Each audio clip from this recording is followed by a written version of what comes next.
Salam alaikum az-Zulflaoun. Bonsoir.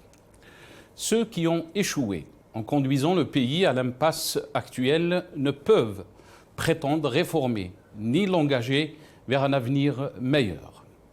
Quoi qu'ils en disent, ils ne le peuvent pas parce que, formés à l'école du parti unique, de la pensée unique, et par-dessus tout, ils n'ont aucune confiance en la seule force capable de changer l'état des choses, c'est-à-dire le peuple comme entité politique.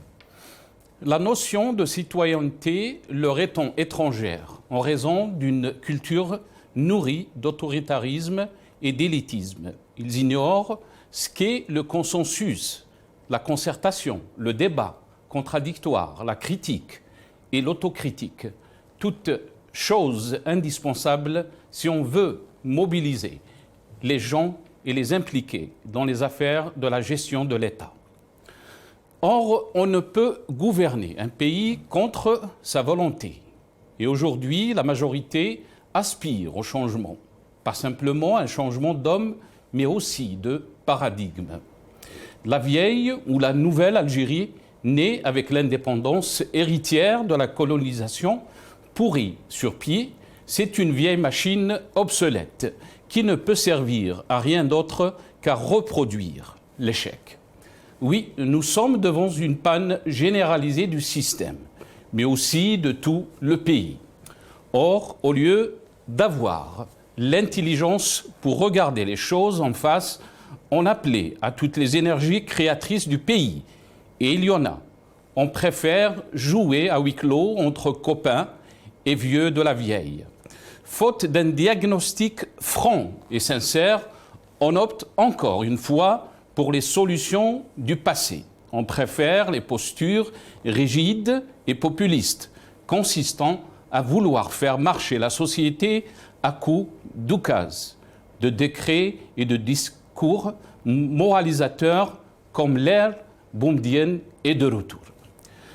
Que dans le plus grand pays d'Afrique et la troisième puissance militaire du continent, la plus haute autorité de l'État en viennent à s'occuper de l'eau dans les robinets et du débit d'Internet, du lait de sachet, de l'huile, la semoule, la crise d'oxygène pendant le Covid ou la date de la rentrée scolaire, ou encore le manque de moyens considérables pour faire face aux feux de forêt, alors que les défis auxquels fait face le pays, politiquement, économiquement, mais aussi les technologiquement, environnementaux, civilisationnels, sont considérables.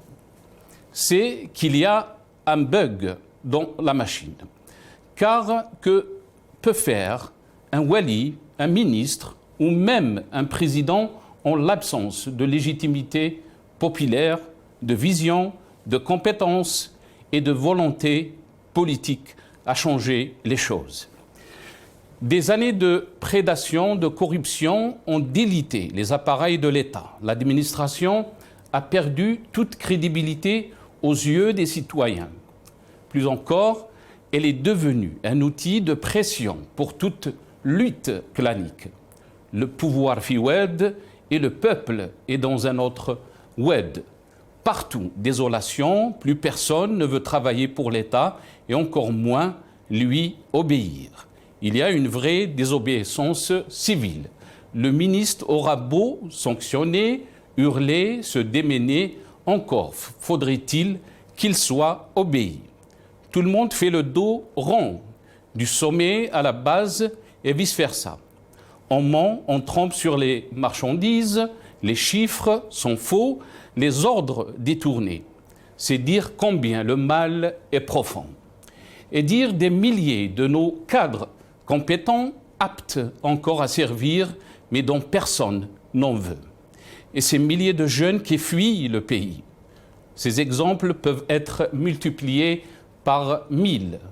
Or, si on ne fait pas le bilan exact de cette débâcle, comment peut-on prétendre repartir du bon pied? Ce n'est pas seulement une question de moyens ou de leur mise en œuvre. Il s'agit d'une crise profonde, résultat d'un évolution lente et inexorable d'un système antinational. Les hommes ils ont leur part de responsabilité parce qu'ils savaient où cela devait conduire et ils n'ont pas voulu entendre les rappels à l'ordre. Les Algériens ne croient plus dans les sauveurs suprêmes. Ils veulent être sauvés par eux-mêmes, être au cœur de l'histoire et de leur temps. À la fin de mon intro, je veux juste profiter de cette opportunité pour présenter en mon nom personnel et celui de toute la chaîne mes sincères condoléances suite au décès de Cheikh Youssef Al-Qaradawi, Rabbi Rahmou. Inna lillah wa inna ilayhi raji'un. عشت في قطر بحمد الله منتصب القامة مرفوع الهامة محفوظ الكرامة لا يستطيع أحد أن يتهمني بأني نافقت يوما في حياتي. لو كنت أحب أن أنافق أو أحب أن أسير في ركاب السلطان لبقيت في موطني الأصلي، وبقليل من التنازلات كنت وصلت إلى أعلى المناصب التي وصل إليها من هو دوني بكثير، ولكني آثرت أن أحتفظ بديني وأحتفظ بمبدئي وأثبت على موقفي وأقول للطغاة، أقول لكل ظالم جبار متحديا: ضع في يدي القيد، ألهب أضلعي بالصوت، ضع عنقي على السكين، لن تستطيع حصار فكري ساعة أو نزع إيماني ونور يقيني، فالنور في قلبي وقلبي في يدي ربي، وربي ناصري ومعيني، سأعيش معتصما بحبل عقيدتي وأموت مبتسما ليحيا ديني. هكذا قلت للطغاة ولا زلت على موقفي. ربي يرحمه إن شاء الله. إنا لله وإنا إليه راجعون. Rencontre Tebboune Wali, on va revenir bien sûr sur l'actualité algérienne. Rencontre Tebboune Wali, la science-fiction continue. C'est le titre de notre émission pour ce soir. Et pour en parler, j'ai le plaisir d'accueillir notre ami Adel Jabbar, analyste politique. Il est avec nous depuis le Canada via Skype. Adel Jabbar, bonsoir, marhaba bik. Un nouveau t-shirt. Toujours. Chacun parle à sa famille. On n'oublie pas sa famille. Notre famille, c'est le peuple algérien et ses revendications. Bon, salam alaikum, merci pour l'invitation. نترحم أنا تاني على الشيخ القرضاوي الله يرحمه ويوسع عليه. ربي يسكنه في الجنة إن شاء الله ويغفر له الذنوب نتاعو، عنده الذنوب كما كل البشر. Et puis نترحموا عليه ونعاودوا نترحموا عليه parce que c'était une sommité de la science islamique كان قدوة للمسلمين. ربي يرحمه ويوسع عليه. Inch'Allah, ben ya Rab. Merci beaucoup, cher ami Adel Jabbar, d'avoir accepté l'invitation. Et avec un grand plaisir aussi, on a notre ami Nazim Taleb, membre du mouvement Rachet, que j'ai le plaisir d'accueillir aussi dans cette émission. Si Nazim, marhaba bik, merci beaucoup d'avoir accepté l'invitation. Avec plaisir, le plaisir est partagé, c'est un grand plaisir de retrouver vos plateaux. Un grand salut à Adel, que je salue du Canada. Et effectivement, le monde islamique a perdu une grande sommité. Alors bien sûr, il y a toujours des partisans, des détracteurs, mais en tout cas, il n'en demeure pas moins que ça a été une profusion de science. Il a écrit plus d'une centaine de bouquins. Et effectivement, Rabbi Yahmou, Yussa alayh, Yudkhil Inch'Allah, le Jannah Inch'Allah. Nazim, on est très content de vous avoir dans cette émission. Adel Jabbar, je vais commencer cette émission avec vous, avec votre nouveau t-shirt. Sur cette rencontre de Wali, de Abdelmajid Tebboune et Wali, comment peut-on lire ces déclarations, bien sûr? Il a parlé de la situation économique, des ondes d'ombre, mais aussi de, si on peut dire, le niya les Wali. C'est comme c'était la politique est devenue donc une question d'intention.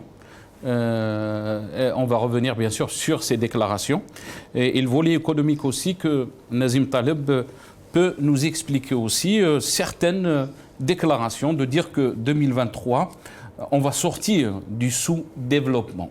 Yani que beaucoup d'experts peut-être ne peuvent pas expliquer comment en quelques mois on peut sortir du sous-développement, comment ça a été annoncé par Abdelmajid Tebboune. Adel Djebbar, je vais vous laisser la parole par rapport donc à cette rencontre avant de commencer à vous faire passer ces vidéos, ces déclarations. Je vous laisse la parole très rapidement, Adel Djebbar. Qui nous explique comment il va faire. Moi, je sais une chose, moi aussi je suis économiste de formation, je sais que l'économie ne change pas à coup de décrets et d'instructions. Donc pour lui, il est dans sa dimension, parce qu'il est hors sol, le type, il a décollé d'ici. Il lui suffit de donner des instructions pour que les choses changent. Ce n'est pas comme ça que ça se passe dans la vraie vie. Ce monsieur-là, qui déblatère tout le temps, il va sur la chose économique, qui est une chose extrêmement importante et sérieuse, pour encore une fois nous bassiner avec des discours creux et des slogans vides, absolument vides. Il me rappelle exactement les agents immobiliers de Dieu, qui vous expliquent comment que ça se passe dans l'au-delà et comment vous allez loger dans le paradis ou l'enfer, alors qu'ils ne sont jamais partis. Il est exactement dans la même posture. Moi, pour détendre l'atmosphère, je vous dirais, quand je l'ai écouté parler d'économie, j'ai envoyé des lettres de condoléances aux descendants de Karl Marx, Adam Smith et David Ricardo, c'est-à-dire les pères de l'économie moderne, parce que Hada, comme il le faut. Si le type était un petit peu conscient, il va se dire quoi? Quelles sont les perspectives de l'Algérie d'ici 3 ans? D'ici 3 ans, en 2025, l'Algérie comptera 50 millions d'habitants. Zouj, sur les 50 millions d'habitants, il y aura, du fait de la poussée démographique, au minimum un autre 3 millions d'élèves qui iront dans les écoles.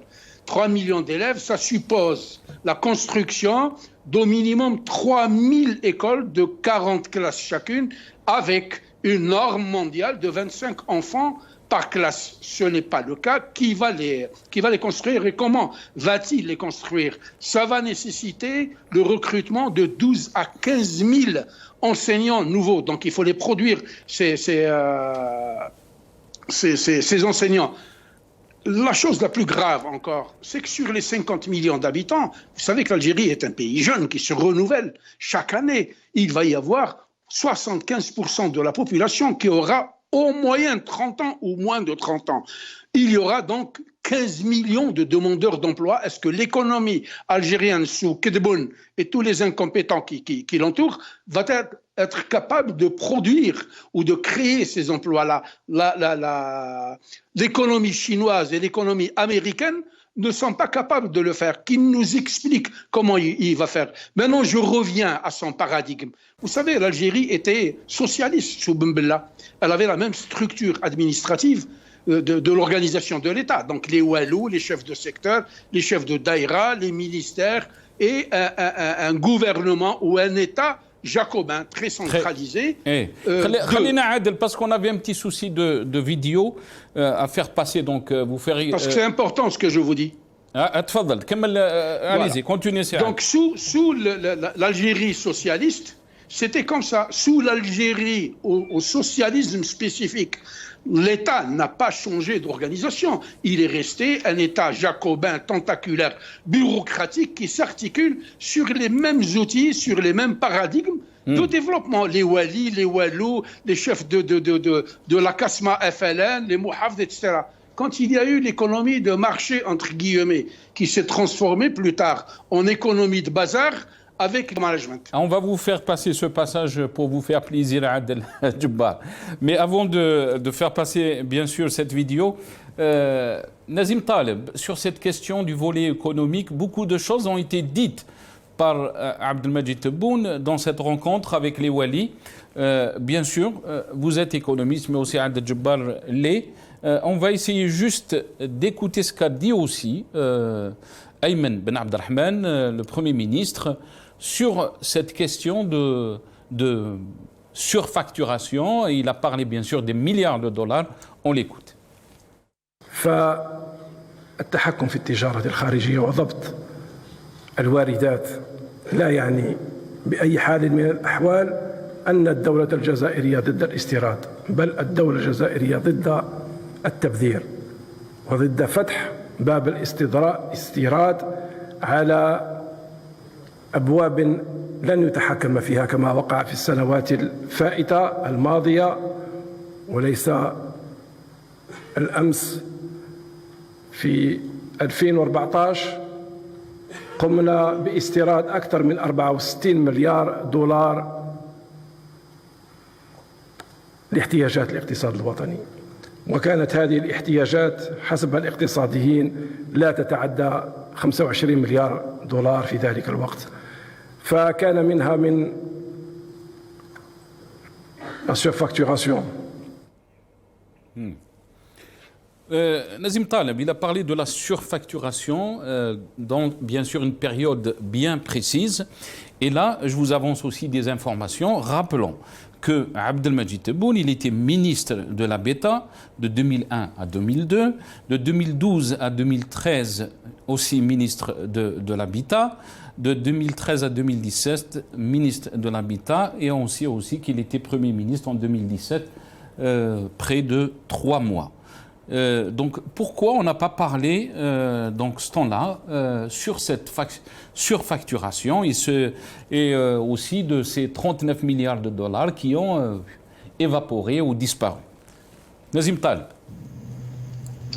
Oui, bon, après ce mouvement des Wali, l'économie, la diversification, je crois qu'il n'y a rien de nouveau. Rappelez-vous, Bouteflika, il faisait toujours les choux gras de la presse. Bouteflika, il a muté, il a limogé, il a etc. C'est-à-dire qu'il n'y a rien de nouveau par rapport à ce qui se passe sous l'ère, entre guillemets, Tebboune.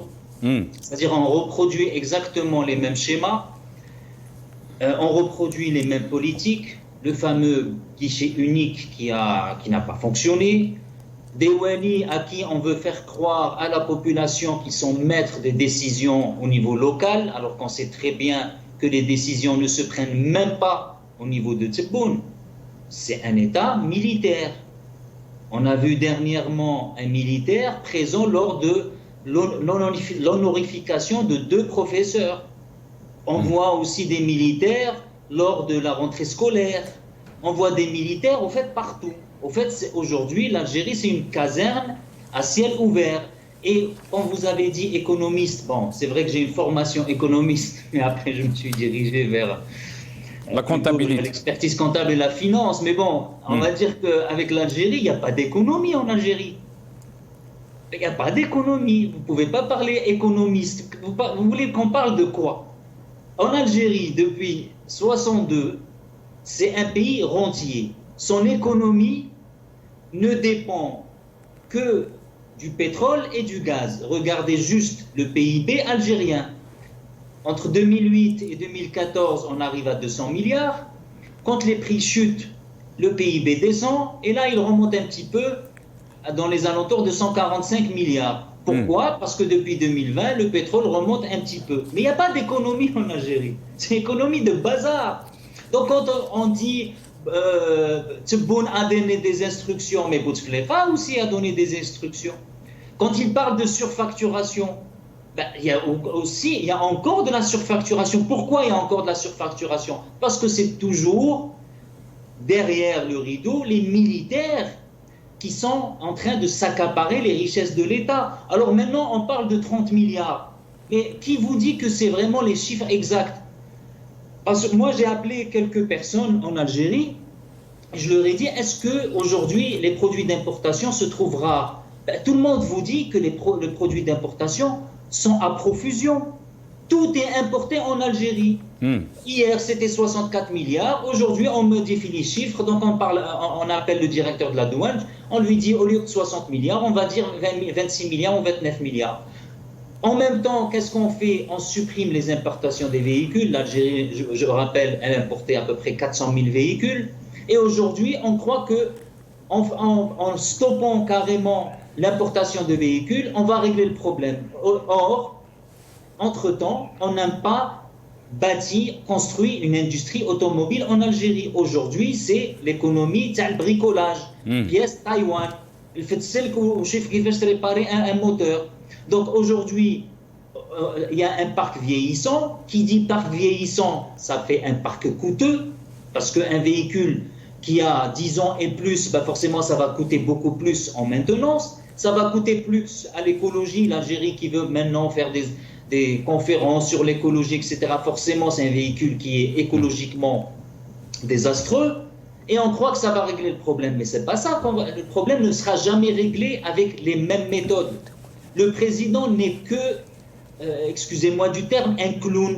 Il est en train de jouer un rôle. On sait très bien c'est qui le décideur effectif en Algérie. C'est ceux qui ont rencontré l'ambassadrice américaine. Donc, pour résumer, il n'y a pas d'économie en Algérie. Très bien. Nazim Taleb, je vous ai coupé la parole, mais je vais vous la rendre. Parce qu'on va écouter Tebboune. Vous êtes en train de dire qu'on n'a pas d'économie, mais Tebboune, il dit en 2023, il y aura donc une Algérie nouvelle, entre guillemets, une Algérie qui va sortir de ce sous-développement. On écoute Abdelmajid Tebboune. السيولة والسيرورة نتاع الاستثمار ونتاع الاقتصاد ونتاع غيرها. نتمنى باش سنة 2023 تكون نهاية يعني هي ندفنوا فيها نهائيا المشاكل نتاع السو ديفلوبمون، لأن هذه المشاكل سي دي بروبليم سو ديفلوبمون. كما كنا وقت فات وانتم تعرفوا ينتج مادة من مواد وجارو ما على بالوش واش راه ينتج، يمشي يستورد ديك الماده. الامور هذه ما نزيدش نقبلها. Nazim Taleb, quand on entend Abdelmajid Tebboune dire que en 2023, je ne suis pas économiste, je ne suis pas spécialiste des chiffres, mais dire qu'on va sortir l'Algérie du sous-développement en 2023, là vraiment la question se pose comment ? اسمح لي بالعاميه هذا البريزيدون راه يتيري برك. C'est un président qui a fait tellement de déclarations mensongères. Tellement. La plus anecdotique, c'est le journaliste qui lui pose la question, vous avez ramené ou je sais pas récupéré 1 milliard. Oh, il a dit plusieurs milliards. Plusieurs milliards. On parle de quelques millions, et puis c'est tout. Il a parlé du TGV, Alger, il a fait tellement de promesses. Et il dit, et en plus, soi-disant, il est sur le temps menaçant. Attention, les médias. Attention, tu pèses rien. Jabouk. Donc tu fais des déclarations qui n'engagent même pas le pays. Ça n'engage pas le pays parce que c'est quelqu'un qui fait de la figuration politique. Comment quelqu'un qui est fonctionnaire depuis, je crois, 68 ou 66, je ne me rappelle plus, qui a côtoyé tous les gouvernements successifs, et aussi bien Boumediene, Chadli, le coup d'État, Bouteflika, va aujourd'hui, l'Algérien de base, l'Algérien lambda, va croire à ce que Tebboune dit aujourd'hui, à savoir que l'Algérie va aller vers le sous-développement en 2023. C'est même pas réaliste, c'est du clownesque, si je peux dire. Il rajoute aussi, Nazim Taleb, il rajoute aussi que l'Algérie se dirige vers un État moderne. On écoute, et là je donne bien sûr la parole, je reviens à Adel Jabbar. On écoute d'abord ce qu'a dit Abdelmajid Tebboune. دخلنا في دولة إن شاء الله عصرية والعصرانة هذه ما نتراجعش فيها.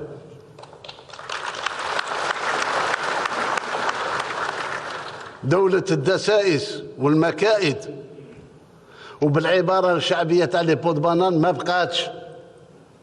اللي باغي يخدم ينوض يخدم هذا الشعب الكريم. اللي ماش باغي يخدم معليش يطلب السماح ويستأذن ويروح الله يسهل عليه. Adel Jabbar. Abdelmajid Tebboune, il est en train de dire, il y a peut-être une certaine vérité quand il dit اللي يحب يخدم اللي باغي يخدم يجي يخدم اللي ما حبش يخدم ربي يسهل عليه. Qu'est-ce que vous en pensez? الفيزا هذه كيما يديروا في لي فيلاج عندنا في بلاد القبائل، قال يرحم ارواحوا يرحم والديكم تعاونوا باش نبنيو الدار تاع واحد طاحت عليه الدار ولا طاح عليه لو طوا. يا ودي سوني با دي هادو سي دي بروبو تاع قهواجي ولا ما يهضر كيما هكذا. سي فو فولي باتير ان بيي سي باي ذا بوك كومون دي aux États-Unis. سي الكتاب الناس تقرا الراس نتاعها شاب في لي زونيفرسيتي pour pouvoir parler avec méthode, parler avec des outils, avec des systèmes et avec des instruments de pilotage et de mesure. ها ونقول تبون إذا كان تحب تبني بلاد ها وعندك لا بيبل دو مانجمنت بعتها لي سينيستر نتاعك هذو قال قراو برك انا من الفولونتاريزم دي اون تران دو فوالا اللي ما يحبش يخدم سي لي بروبو تاع قهوجي سي با لي بروبو دان شيف ديتا. Il me rappelle étrangement Sellal qui était le comment dirais-je le comique du régime de Bouteflika ou du pouvoir de Bouteflika qui disait la même chose. Voilà le nouveau modèle économique et nous allons au tomatom taouad souf ou al McDonald's etc. Il est dans le même paradigme. Qu'est-ce qui a changé? Je trouve bien au contraire que le niveau est tombé. Il est beaucoup plus bas que celui de Sellal qui au moins nous faisait rigoler. Qu'est-ce que nous apprenons avec ce type-là? Einstein disait il serait stupide de prétendre réussir après avoir échoué 9 fois avec la même équipe, les mêmes paradigmes, les mêmes méthodes, la même stratégie et les mêmes acteurs économiques. Il est en train de reproduire le schéma de l'échec. Ce sont ceux qui ont échoué. Il a liquidé 16 ou 20 ou je ne sais pas. Il a beau liquider n'importe qui, rien ne changera. Il faut une véritable réingénierie de l'État. La régénierie... Mais pour lui, les gens qui l'entourent, beaucoup de choses ont changé. Ce n'est plus l'ère de l'Aïsaba, entre guillemets, et une nouvelle Algérie est en train de naître. Même la façon de gérer au niveau des wilayas est en train de changer. D'après Abdelmajid Tebboune. On écoute Adel Djebbar. Par rapport donc à l'intention des walis en exécutant leurs fonctions. On l'écoute. بالأخص بالنسبة للسادة القضاة المحترمين على أساس حتى نشوف كيفاش نعاود نراجع النصوص نتاعنا. قلنا باللي المسؤول اللي ياخذ قرار في نيته قرار صائب ظهر باللي قرار ربما أدى بالضرر للدولة. نشوف أخي ما استفادش منه ولاده، ما استفادتش منه العائلة نتاعو، ما استفادتش منه المقربين، إذن ما هيش رشوة. غلطة إدارية تتصلح إداريا. أما اللي معمد يعني على الثراء بقرار هذيك حاجة أخرى هذيك. إذن عادل جبار. Donc هذا نحيو le ministère de la Justice نردوه هو juge. C'est lui qui juge, c'est lui qui décide, c'est lui qui apprécie la qualité de la faute et qui la qualifie. قال هذه كريم، هذه نو غلط، سمحوا له، نو النية تاعو etc. Donc رانا في لو موند نتاع الهبال. Et la question qui se pose à Adel Djebbar, comment peut-on associer Nia à la gestion des affaires de l'État? حنا les Algériens واش يقولوا الشعب؟ يقول لك هذا كونية c'est-à-dire au طنح. Ça, c'est du Tnaïhouti. Je ne sais pas comment on le dit, parce que ça fait longtemps que j'ai perdu mon arabe. Mais ce n'est pas comme ça qu'on gère un État. Moi, quand je veux parler d'économie, je n'écoute pas Kedeboun, parce que c'est une nullité absolue, ce type-là. Bon, maintenant l'économie, c'est Kedeboun. Depuis l'arrivée de ce monsieur-là, il nous dit لا جايز نتاعنا بكري واش كانوا يديروا التيزوريزي كانوا يحطوا الدراهم في المكتوب لهنا في زرهم. هذا il est en train de faire la même chose. Depuis son avènement, le dinar a perdu 23% de sa valeur. Il y a une dizaine d'années, le dollar s'est changé à 70 dinars. Aujourd'hui, au taux officiel, il est à 143 dinars. Lui est l'un de ceux qui ont ruiné la valeur de ce dinar-là. 2. D'où est-il en train d'avoir cet excédent? Ils sont en train de couper dans l'importation. Ils sont en train de couper dans les subventions qu'ils ont promis aux Algériens et qui s'élevaient, si j'ai bonne mémoire, à 20 milliards de dollars que les Algériens n'ont pas encore eu. D'où est-il en train de ramener son argent? Il est en train de ramener son argent de la TVA. La TVA est la fiscalité pétrolière, parce qu'on vend en dollars, et puis la fiscalité pétrolière est perçue en dinars. Et donc, on a des chiffres astronomiques. Ce qu'il refuse de dire, parce que c'est un grand menteur et un grand esbroufeur, il ne dit pas aux Algériens que même si nous n'avons pas de dette à l'extérieur vis-à-vis du Fonds monétaire international, de la Banque mondiale ou d'autres banques du monde, nous avons 60 milliards de dettes publiques. C'est l'argent qui a été imprimé par Ouihia, le criminel qui mérite la pendaison, ce monsieur-là, puisqu'il a ruiné l'économie avec la complicité de ce monsieur-là. 60 milliards de dollars. Mais il y a des choses aussi, Adel Jabbar, il y a des choses, il y a une partie des Algériens qui disent qu'il y a de bonnes choses qui ont été faites par Abdelmadjid Tebboune. La preuve, il a parlé des salaires, d'augmentation de salaires à partir de 2023, janvier 2023, mais aussi l'augmentation de l'allocation chômage qui touche beaucoup de jeunes. Beaucoup de jeunes peut-être trouvent ça une très bonne chose. Qu'est-ce qu'il a dit Abdelmadjid Tebboune? Après je donne la parole à Nazim Taleb Adel Jabbar. On écoute Abdelmadjid Tebboune. في 2023 نزيد نواصل في رفع الغبن على الموظفين بالاخص المرتبات المتوسطه والبسيطه، نزيد نرفع من الاجور، نزيد نراجع منح تاع التقاعد، ونزيد نرفع في علاوه البطاله ان شاء الله، وهذه ابتداء من جانفي. كما أطلب من الحكومة باش تنكب من اليوم على المشكل، ابتداء من جانفي فيفري 2023 نراجع المرتبات نتاع المعلمين ونتاع الشبه الطبيين.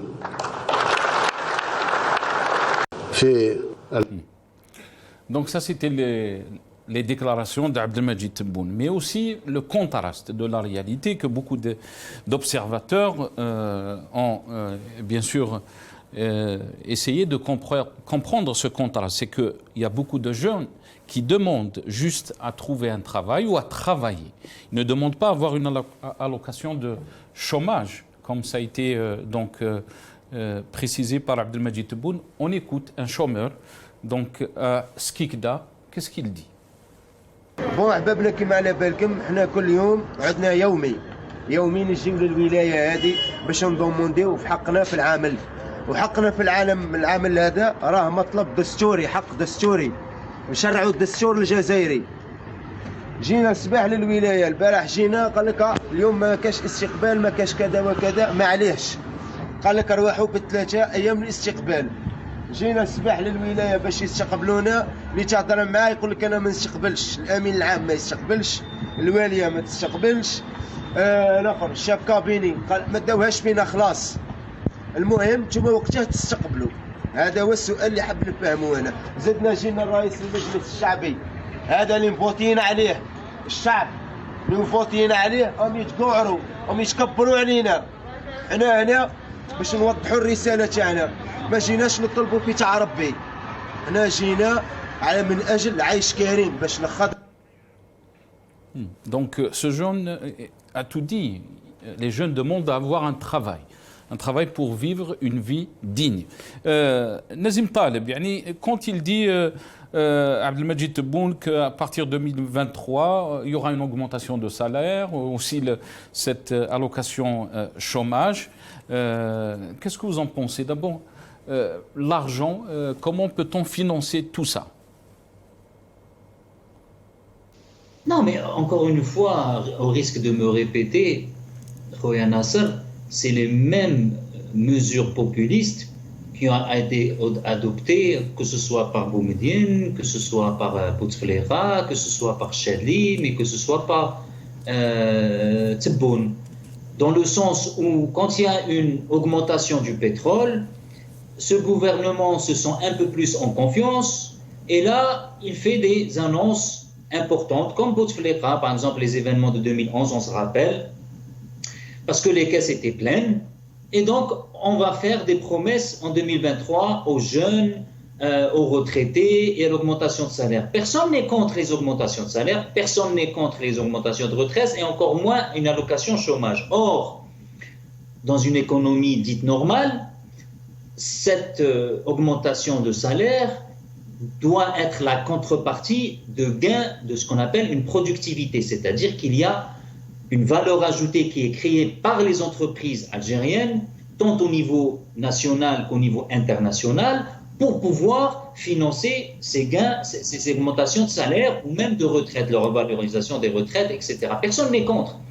Or, en Algérie, on n'a pas de projection à plus de, allez, même pas une année. On vit au jour le jour. Ah, le pétrole, il a augmenté, on peut effectivement augmenter les salaires. Je vous donne juste un exemple concret pour vous dire les priorités de ce gouvernement.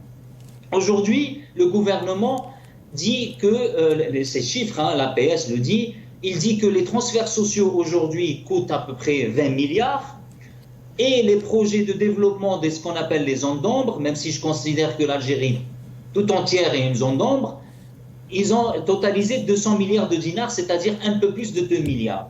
Ça vous donne la priorité du gouvernement. La priorité du gouvernement, c'est la paix sociale plutôt que l'investissement de ce qu'ils appellent, eux, les zones d'ombre. C'est-à-dire, on a d'un côté plus de 20 milliards, 22 milliards de dollars, et de l'autre côté, on a 2 milliards. Et vous prenez l'exemple même à niveau de loi de finances. Dans toutes les lois de finances, on voit que les investissements dans tout ce qui est industrie, tout ce qui est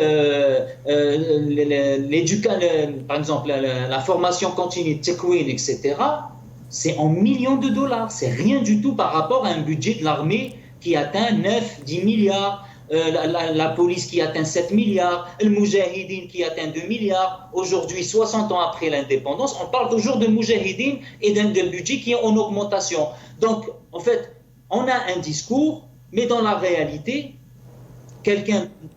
lambda peut aller sur Internet voir les différentes lois de finances algériennes, on voit que la priorité est tout autre. C'est garder et sauvegarder une clientèle, à savoir le Moujahidine, l'armée, etc. Et ce qui fait les forces vives de l'État, à savoir l'éducation, la formation continue, l'investissement massif dans tout ce qui est haute technologie, on voit que ça mérite un budget tout simplement ridicule par rapport à ce que l'Algérie peut effectivement investir et qui doit investir pour effectivement sortir du sous-développement. Mais Très qui bien. va croire que l'Algérie en une année va sortir du sous-développement? On rappelle quand même à votre auditoire que ce Tebboune lui-même, il y a 2-3 ans, même pas 3 ans, est allé se soigner en Allemagne. Il est même pas parti dans un hôpital algérien. On ne va pas aller très loin. L'Etihad a passé Bark Nazim, on n'avait même pas un Canadair pour faire face aux incendies qui ravageaient le pays.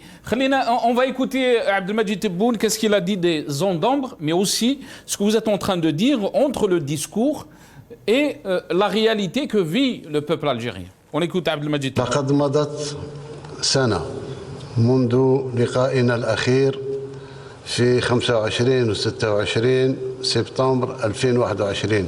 في نقطة واحدة فقط نذكر بها ما بين النقاط اللي تكلمنا عليها، لأنها في نفس الوقت تتعلق بالمواطن والمواطن المستضعف، وتتعلق بالتوازنات على مستوى الوطن، وتتعلق بالتنمية الوطنية، وهم ما سميناه مناطق الظل. 82% من المشاكل اللي كانت مطروحة آنذاك في مناطق الظل وتحلت بملايير الدينارات، وما هيش خسارة في المواطن، ما هيش خسارة، ما نصرف على المواطن، لأن مثل ما قلت هو الأساس نتاع هذه الجمهورية هذه. اليوم الشيء اللي درناه في الجزائر. Mais on va, donc ce qu'a déclaré Abdelmadjid Tebboune, on va essayer de vous faire passer ces images de la situation, de la réalité que vit le citoyen algérien au quotidien. Ça, c'est Al-Oued. On regarde ces images. اولا نحن كعاصمه الولايه خاصه بلديه الواد لان بلديه تجاريه سياحيه بامتياز، ولكن نحن كنلاحظوا كمواطنين او اي مواطن عادي او الزائر لبلديه الواد يحس انه فيه بعض من النقائص وبعض من الاهمال. نتمنى من المجلس البلدي وخاصة برئاسة السيد الولي ولاية جديد أن تكون نهضة يعني في العمران، نهضة في القطاع التجاري خاصة بالنسبة للأسواق المغطاة، بالنسبة للسوق الجملة الخضر.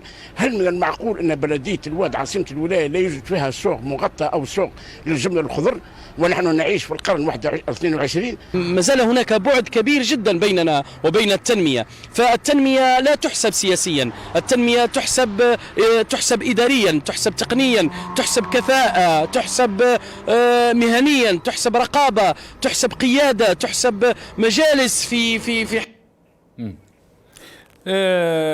Adel Djebbar, on a écouté les Algériens donc répondre à Abdelmadjid Tebboune sur ces zones d'ombre. Qu'est-ce que vous en pensez? Je pense qu'avec le petit jeune Taskigla, il a un meilleur niveau en connaissance économique que Tebboune.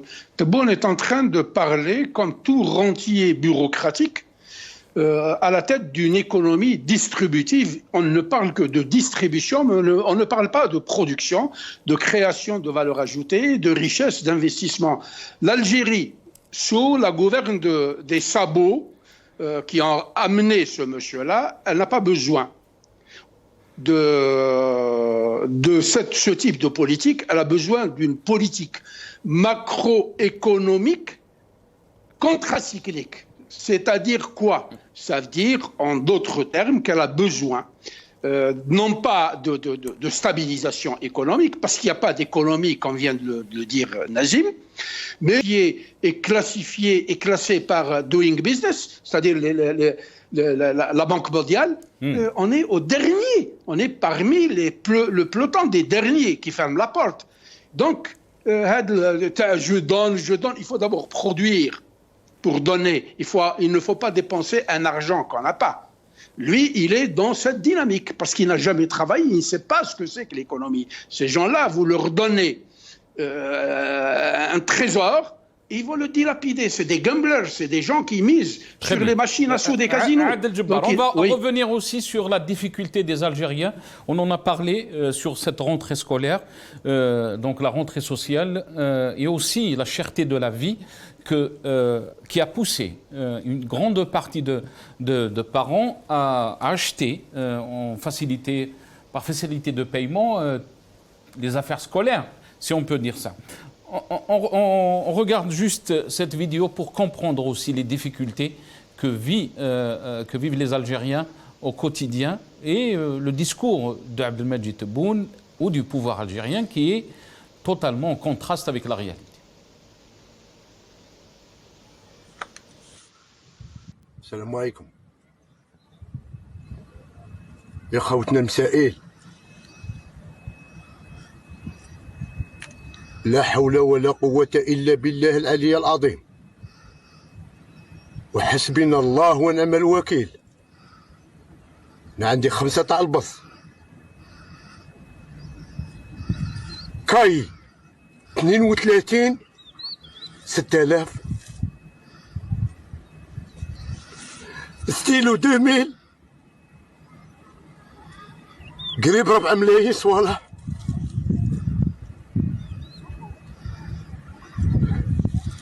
وين راه هاد المسؤول؟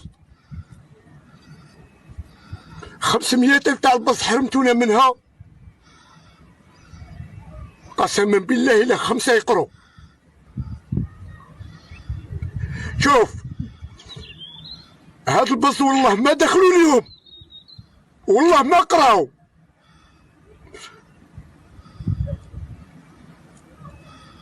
شوف ندعو من ربي الموت خير فيها الجزائر. هذه الجزائر الموت فيها الموت بخير.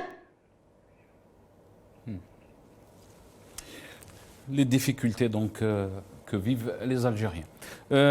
Nazim Taleb.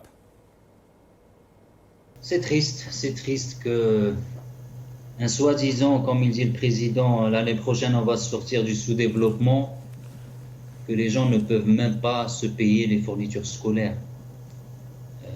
Alors je ne dis pas que l'augmentation des prix n'est pas globale, n'est pas mondiale, mais c'est là où un État fort, un État qui a une économie forte et productive, permet cette répartition de la richesse. Donc vous avez des pays qui aident effectivement les familles, qui leur donnent une allocation pour pouvoir payer les fournitures scolaires. Surtout quand on parle, Nazim, des augmentations des prix, les prix qui ont augmenté du gaz, du pétrole, et on voit ça n'a aucun impact sur le citoyen algérien. Ça n'a pas d'impact, tout simplement parce que c'est, encore une fois, c'est un pays rentier où la rente est accaparée par, si je reprends un petit peu Joseph Stiglitz, 1% de la population algérienne, c'est-à-dire la junte militaire et l'élite, les ministres, les walis, etc.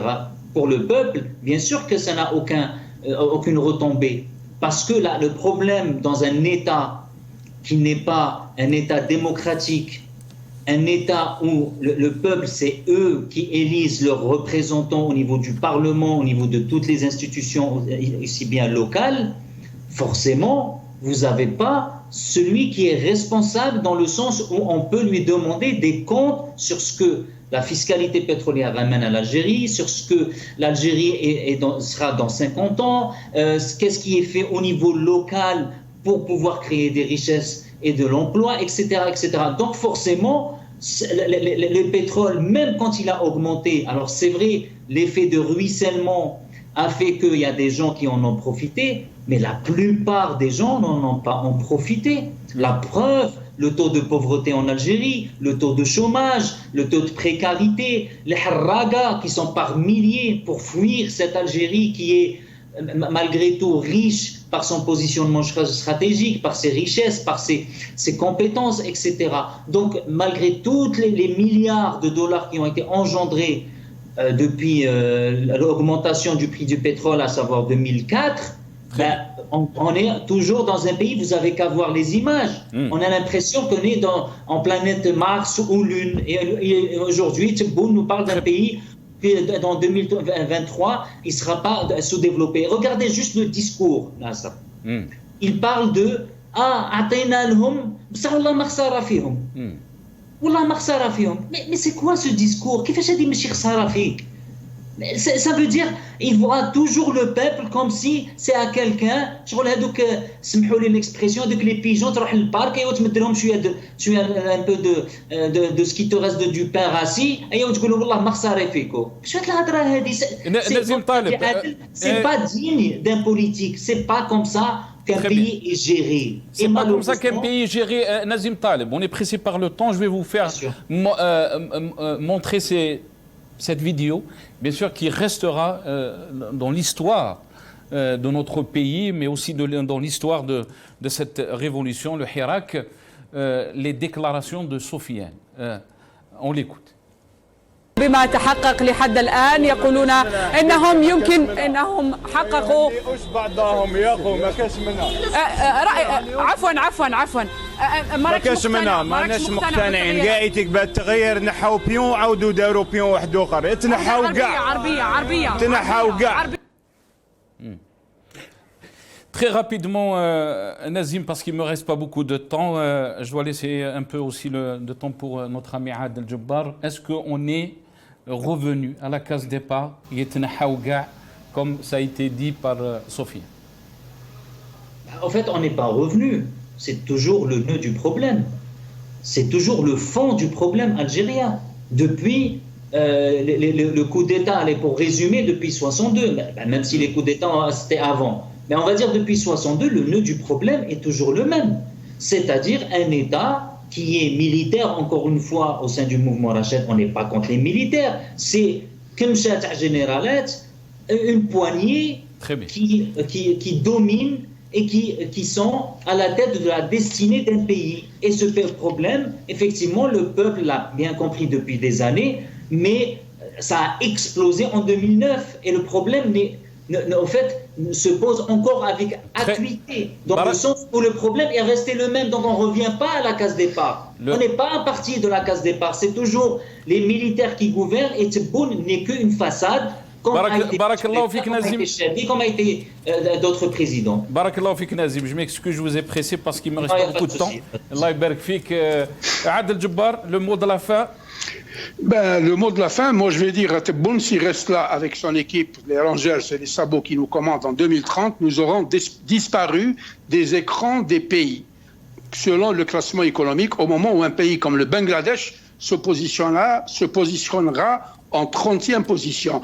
Je reprends ce qu'a dit Tawfiq, c'est le prix Nobel pour moi de sciences politiques. Maintenant, si on veut régler le problème, deux choses. Il faut une réingénierie de l'État, c'est-à-dire que l'État, dans son organisation actuelle, il faut le balayer complètement. Un gouvernement allégé, des walis qui n'existent plus, d'une bureaucratie régionale qui n'existe plus, des muhafid et des partis politiques qui émargent au budget de l'État qui n'existe plus, la PN dissoute, le Sénat dissous, et il faudrait donner le pouvoir aux organisations locales. Le maire deviendra le chef de gouvernement de sa commune ou de sa ville. Mais autre chose, ce que je dis aux Algériens, moi je n'aime pas trop la victimisation, je compatis avec notre frère qui pleurait tout à l'heure, je ne supporte pas ça, et je dis aux Algériens, c'est ça, c'est le hirak. Il n'y a pas autre chose, vous ne sortirez jamais de la cage aux fauves de ces criminels. Barakallahu fik Adel Jabbar, merci beaucoup d'avoir participé dans cette émission. Adel Jabbar, analyste politique qui est avec nous. Adel, شكون توفيق اللي راك تهضر عليه؟ Analyste politique qui est avec nous depuis le Canada. Il a dit quelque chose. Merci aussi à Nazim Taleb. Non, c'est le jeune légaliste. On est obligé de terminer. Donc, merci à vous, chers téléspectateurs, d'avoir suivi cette émission. Il y aura d'autres débats avec Nazim Taleb et Adel Jabbar une autre fois, Inch'Allah. Barakallahu fikum, qawa ala khair.